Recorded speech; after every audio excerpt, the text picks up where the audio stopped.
భవిష్యత్ అవసరాలను దృష్టిలో పెట్టుకొని ఆ ఫ్యూచర్ సిటీలో అన్నీ ఉండే విధంగా అన్నిట్లలో ఫోర్త్ ఎస్టేట్ అయిన జర్నలిస్టు లేకపోతే అది ఇన్కంప్లీట్ అవుతుంది. డెఫినెట్గా మిమ్మల్ని అందరిని కూడా అక్కడికి తీసుకెళ్లే బాధ్యత నాది. దాన్ని అద్భుతమైన నగరానికి ప్రపంచంలోనే పోటీ పడే నగరంగా తీర్చిదిద్దాల్సిన బాధ్యత మీది. మనం అందరం అనుకుంటే ఫోర్త్ సిటీని ఫ్యూచర్ సిటీని నిర్మించుకోవడం పెద్ద విషయం కాదు. 100% దాన్ని అద్భుతమైన నగరంగా నిర్మించుకుందాం. ఆ అద్భుతమైన నగరంలో మనం అందరం భాగస్వాములం అవుదాం. ఎవరెవరైతే రాని వాళ్ళు లేకపోతే మిగతా ఇష్యూస్ ఉన్నాయో మా పొన్నం ప్రభాకర్ గారు పక్క నుంచి చిట్టి పంపిస్తున్నాడు. రూరల్లో ఉన్న వాళ్ళకి, మండల స్థాయిలో ఉన్న వాళ్ళకు కూడా, డిస్టిక్ లెవెల్లో ఉన్న వాళ్ళకు కూడా చేయాలి అని తప్పకుండా వాళ్ళకు కూడా చాలా వరకు ఇచ్చిండ్రు. ఇంకా ఇయ్యని వాళ్ళు ఏదైనా ఉంటే కూడా జిల్లాల నుంచి కూడా సమాచారం తెప్పించుకుంటాం.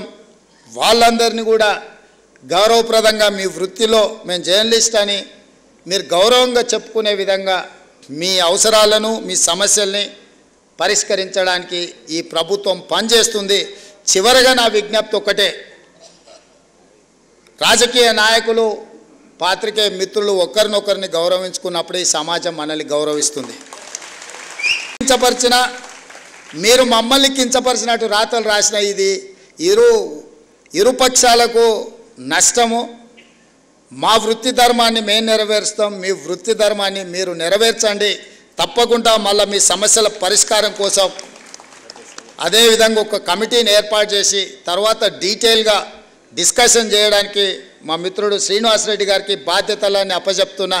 వారితో కూర్చొని మాట్లాడుకొని ఈ శ్రీనివాసరెడ్డి గారి సహకారంతో, ఆ శ్రీనివాసరెడ్డి గారి నిర్ణయాలతోని మళ్ళీ ఫైల్ తీసుకొని రాండి. తప్పకుండా మీ అందరికీ మంచి జరుగుతుందని తెలియజేస్తూ మీ అందరి దగ్గర సెలవు తీసుకుంటున్నాను. సీనాన్ అకాడమీ బిల్డింగ్ కంప్లీట్ అయింది, దీని ప్రారంభోత్సవం అంటుండు. డెఫినెట్గా ఏ కార్యక్రమం ఉన్నా నేను వస్తూనే ఉంటాను. భాస్కర్ గారు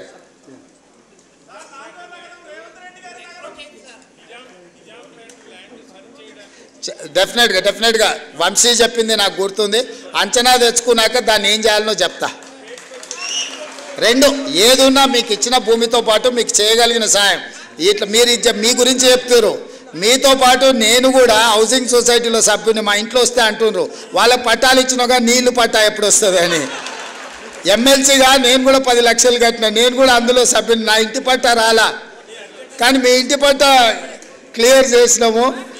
కాబట్టి తప్పకుండా మీరు తీసుకొచ్చిన సమస్యలు మా అధికారులు రాసుకున్నారు. వాటిని దృష్టిలో పెట్టుకొని తప్పకుండా వాటిని పరిష్కరించడానికి ముందుకెళ్తామని తెలియజేస్తూ సెలవు తీసుకుంటున్నా. ధన్యవాదాలు మిత్రులారా.